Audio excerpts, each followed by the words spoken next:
আরজিকর কাণ্ডে প্রতিবাদ আছড়ে পড়ল রাস্তায়। চিকিৎসক, ছাত্রছাত্রী, সাধারণ মানুষের সঙ্গে পা মেলালেন বিশিষ্টজনেরা। কলেজ স্কোয়ার থেকে আরজিকর পর্যন্ত বিশাল মিছিল থেকে একটাই দাবি উঠেছে, তা হলো আরজিকরে নিহত চিকিৎসক যেন বিচার পান, দোষীদের যেন দৃষ্টান্তমূলক শাস্তি হয়। সোমবার নাগরিক সমাজের ওই মিছিলে যোগ দিয়েছিলেন কৌশিক সেনের পরিবার, চৈতি ঘোষাল সহ সমাজের বিশিষ্টরা। আগুন জ্বালিয়ে প্রতিবাদ জানানো হয় হাসপাতালের গেটের সামনে। এদিকে সোমবার আরজিকরের সামনে অবস্থান বিক্ষোভ শুরু করেছে এসএফআই ডিওয়াইএফআইও। আরজিকরের গেটের সামনে পুলিশ তাদের বাধা দেওয়ায় পুলিশের সঙ্গে বচসায় জড়িয়েছেন ডিওয়াইএফআই সদস্যরা।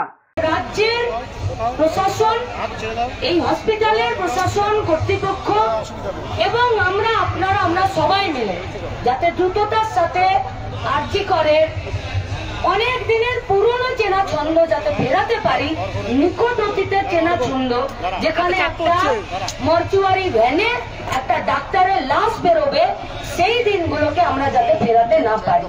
অন্যদিকে মঙ্গলবার পথে নামছে শিল্পী, সাংস্কৃতিক কর্মী, বুদ্ধিজীবী মঞ্চ। শ্যামবাজার পাঁচমাথা থেকেই মিছিলে থাকার কথা অপর্ণা সেন, পল্লব কীর্তনিয়া, বিভাস চক্রবর্তীদের।